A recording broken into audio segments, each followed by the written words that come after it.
Cerita perusakan demokrasi di pemilu 2024 ini nampaknya tidak hanya terjadi di Pilpres saja.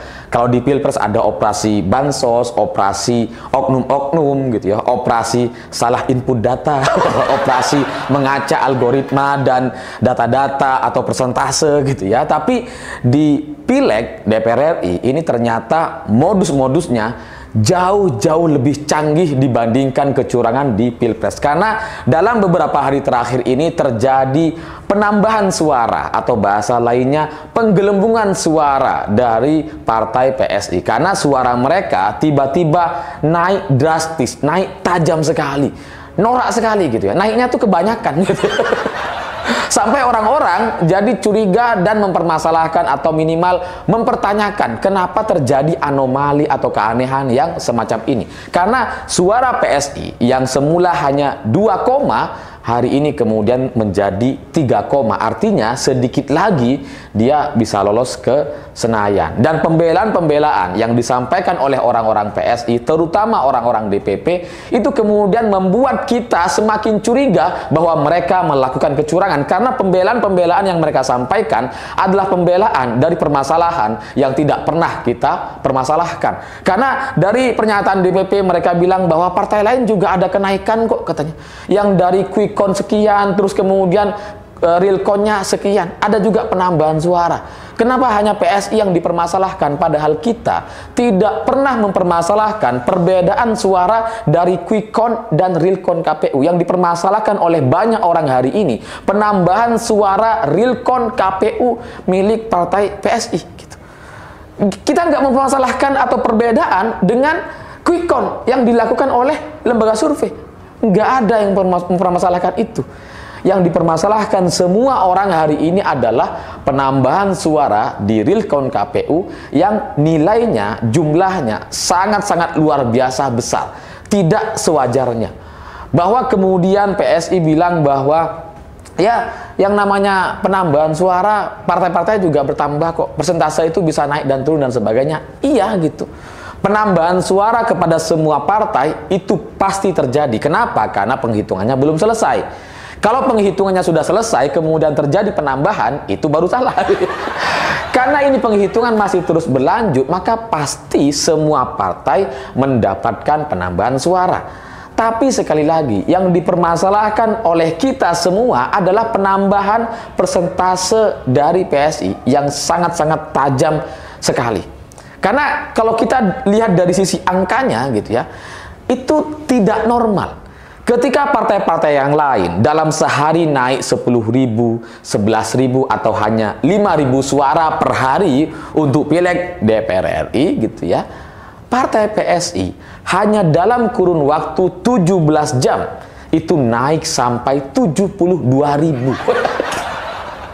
Bayangkan gitu ya, partai-partai besar yang lain seperti misalkan PDI Perjuangan, Golkar, Gerindra, PKB, Nasdem, sebut aja semuanya yang lolos ke Senayan gitu ya, itu pertambahan suaranya dalam sehari hanya sekitar 10 atau belasan ribu. Mentok-mentok juga 20-25.000 suara per hari. PSI 72.000 hanya dalam kurun waktu 17 jam.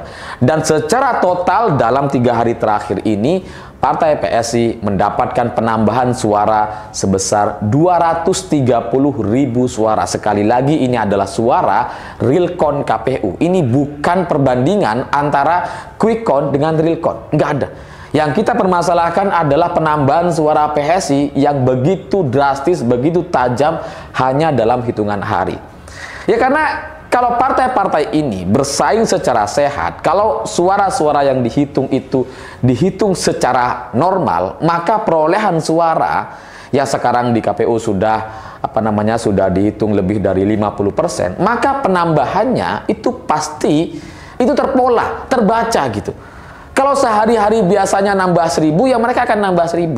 Kalau ada partai yang setiap hari nambah sekitar 10-11 ribu, ya cenderung mereka akan bermain di wilayah itu.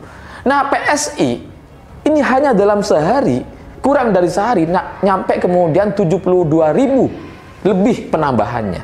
Dan dalam 3 hari sekali lagi 230.000. Dan ini tidak dialami oleh semua partai di Indonesia. Hanya PSI yang bisa begitu. Jadi penjelasan-penjelasan dari KPU, penjelasan dari PSI, orang-orang PSI yang membandingkan dengan data survei, data quick count gitu ya, yang bilang bahwa pasti ada penambahan suara dan sebagainya, itu adalah penjelasan-penjelasan yang ditujukan kepada orang-orang yang tidak paham gitu ya.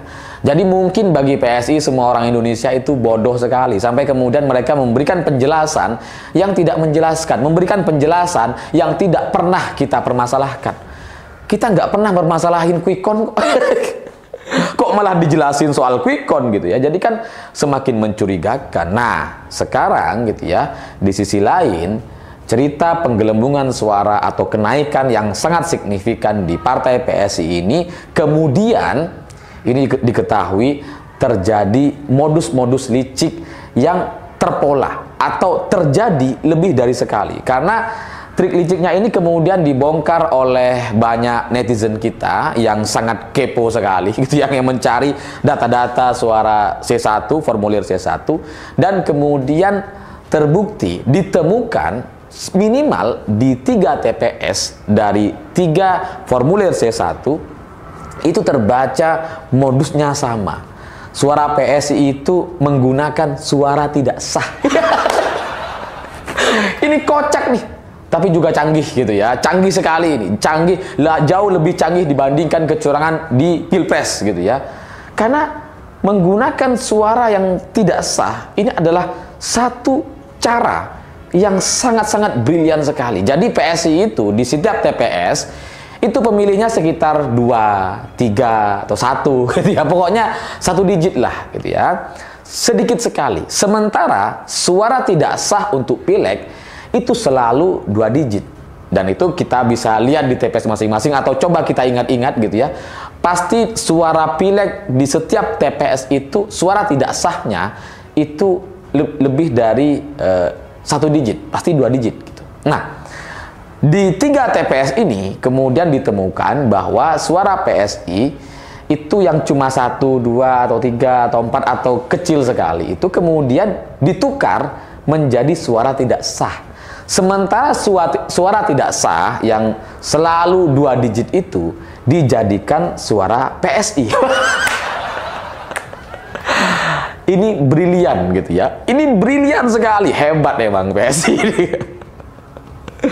Ya, ini tidak terjadi hanya di 1 TPS. Kalau hanya terjadi di 1 TPS, katakanlah itu kesalahan. Katakanlah ya mungkin kebetulan, alpa dan sebagainya. Tapi ini sudah terjadi di 3 TPS. Setidaknya sampai hari ini yang terbukti, yang kelihatan di data KPU gitu ya. Di 3 TPS terbukti suaranya seperti itu, ditukar. Suara PSI dijadikan suara tidak sah, suara tidak sah dijadikan suara PSI. Nah, kalau sudah terjadi di 3 TPS gitu ya, masa iya ini kebetulan? Masa iya ini nggak terencana? Masa iya ini nggak bisa dibilang modus gitu ya? KPK aja untuk menetapkan orang menjadi tersangka hanya butuh 3 alat bukti. Ini udah 2 alat bukti gitu ya. Ini udah 3 nih. Kan artinya ini bisa disebut sebagai modus gitu, dan modusnya akhirnya ketahuan. Ya dari sini gitu ya. Mungkin bagi kalian bisa bilang bahwa ya itu kan 3 TPS bisa saja kebetulan gitu ya. Jawaban yang paling pas untuk orang-orang yang beralasan seperti itu adalah itu yang ketahuan. Yang tidak ketahuan bisa ribuan TPS. Nah, makanya kemudian hari ini mari kita cari tahu, mari kita kumpulkan data C1 itu. Jangan-jangan memang ada ratusan ribu TPS yang seperti itu, yang mengambil suara tidak sah untuk dijadikan suara PSI. Ya mungkin ini meminjam kalimatnya Pak JK atau istilahnya Pak JK, mungkin inilah yang disebut dengan operasi sayang anak. Yang nampaknya dalam 3 hari terakhir ini gencar sekali gitu ya untuk menambah suara PSI. Dan ini saya bilang brilian karena ini tidak membuat partai-partai lain terganggu gitu ya. Ini tidak disadari oleh partai-partai lain karena suara partai-partai lain tidak dicuri gitu, tidak diambil sama PSI. PSI mengambil suara tidak sah yang memang tidak punya saksi gitu ya. Suara tidak sah itu kan nggak ada saksinya gitu ya. Yang ada saksinya itu kan suara-suara pileg atau caleg dan partai-partai gitu kan. Suara tidak sah tidak ada yang ngawal gitu. Ibarat rumah nggak ada yang jaga. Kesempatan. Inilah yang disebut dengan brilian sekali. Memang anak-anak muda di PSI itu nampaknya brilian sekali dalam mencuri. Ya mereka memang orang-orang kreatif mungkin gitu ya. Makanya cara mereka untuk menggelembungkan suara itu sampai tidak disadari oleh lawan-lawannya. Partai-partai politik selama ini nggak menyadari, karena bayangkan ini pencoblosan udah lebih dari setengah bulan gitu. Tapi kita baru ribut sekarang. Sementara kecurangan-kecurangan ini, modus-modusnya, itu kan sudah terjadi sejak lama gitu. Kita baru sadar sekarang. Apa nggak brilian ini gitu ya? Suara dicuri, tapi yang dicuri tidak merasa dicuri. Ya ini. Ya partai-partai lain gitu ya, mereka tidak dicuri suaranya, tapi persentasenya semakin hari semakin turun. Suara mereka bertambah tiap hari. Tapi secara persentase turun terus. Lah kok turun ini? Ternyata penambahan suara di PSI jauh lebih besar dibandingkan kebanyakan semua partai. Saya tidak tahu apakah ini sudah terlambat atau enggak gitu, karena yang namanya dalam politik gitu ya, kita itu baru tahu modus-modus kecurangan itu biasanya setelah hari H, setelah terjadi. Samalah seperti orang kemalingan gitu ya. Kita baru tahu kita dimaling ya setelah dimaling gitu. Setelah suaranya nggak ada gitu. Nah, hari ini saya nggak tahu apakah ini sudah terlambat. Kalau melihat dari gap jarak hari dari pencoblosan sampai hari ini sudah lebih dari setengah bulan. Nampaknya sudah cukup terlambat untuk menghentikan laju kecurangan yang terjadi di PSI. Modus-modus ini baru disadari setelah berhari-hari terjadi.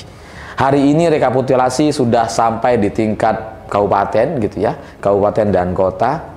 Saya nggak tahu kalau ini sudah terlambat gitu ya, maka ya PSI dipastikan jadi masuk ke Senayan. Karena mereka sebelumnya juga sudah membangun image, membangun satu opini gitu ya, bahwa mereka ini suaranya di atas 4%, suaranya hasil internal mereka itu 6% gitu ya. Jadi mereka sudah membangun cerita-cerita itu sejak lama.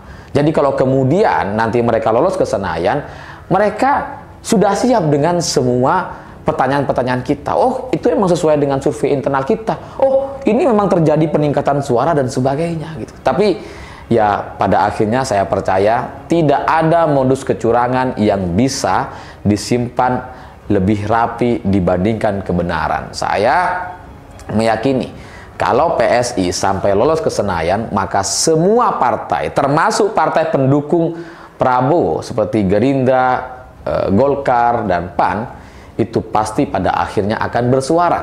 Karena yang dirugikan kalau PSI masuk Senayan adalah semua partai.